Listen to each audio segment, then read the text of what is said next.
Guys अगर आप online shopping करते हैं तो आपने काफी सारे मोबाइल के ऊपर, लैपटॉप के ऊपर या फिर टैबलेट के ऊपर रिफर्बिश का टैग देखा होगा। तो गाइस ये रिफर्बिश का टैग क्या होता है, क्या आपको ये रिफर्बिश प्रोडक्ट परचेज करनी चाहिए, रिफर्बिश को लेने के फायदे क्या हैं और उसके नुकसान क्या हैं। तो अगर आप कोई रिफर्बिश प्रोडक्ट ले रहे हैं तो इस वीडियो को शुरू से लेकर आखिर तक सारा देखिएगा। So let's start. सबसे पहले जानते हैं रिफर्बिश प्रोडक्ट या फिर मोबाइल क्या होता है।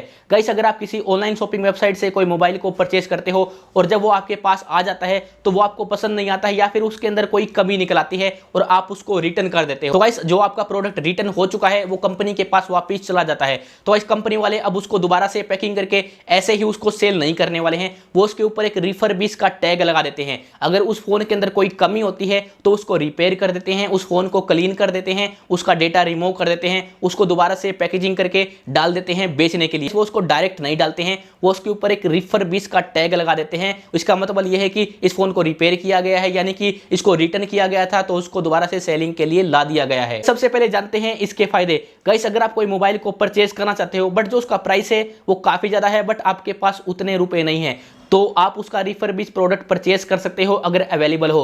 गाइस जो रिफर्बिश होते हैं उनका प्राइस 2-3 हजार कम होता है जो रियल सेलिंग वाले होते हैं। रिफर्बिश के अंदर वो सभी शामिल किए जाते हैं जो कि रिटर्न कर दी जाते हैं, तो कंपनी वाले उसको रिपेयर करके फिर से सेलिंग के लिए डाल देते हैं, जिस कारण से उसका जो प्राइस है वो आपको 2-3 हजार रुपए कम देखने को मिल जाता है, तो उसका प्राइस कम होता है। जो इसका सेकंड बेनिफिट है रिफर्बिश का वो ये है कि कई बार आप देखते होंगे जो मोबाइल है उनका स्टॉक खत्म हो जाता है तो आपको वो मोबाइल मिल नहीं पाता है। तो काफी सारे ऐसे मोबाइल होते हैं जो कि रिफर्बिश के अंदर होते हैं और उनका स्टॉक अवेलेबल होता है। अगर आप कोई मोबाइल परचेज करना चाहते हो तो आप उसका रिफर्बिश वर्जन भी परचेज कर सकते हैं क्योंकि वो बिल्कुल रिपेयर करके ही डाला हुआ होता है और उसका प्राइस भी कम होता है। जो रिफर्बिश का तीसरा बेनिफिट है वो ये है कि जो रिफर्बिश मोबाइल होते हैं वो बिल्कुल ठीक होते हैं क्योंकि वो उसको चेक करके, रीपैकेजिंग करके और बिल्कुल फिक्स करके ही डालते हैं, तो उसका प्राइस भी कम हो गया और वो आपको मिल भी जाएंगे। तो ये भी इसका एक बेनिफिट होने वाला है। अब जानते हैं रिफर्बिश मोबाइल के नुकसान क्या हैं और अगर आप इसको परचेज करने के बारे में सोच रहे हैं तो इन बातों को भी आपको जरूर ध्यान में रखना चाहिए। अगर आप कोई रिफर्बिश मोबाइल को परचेज कर रहे हो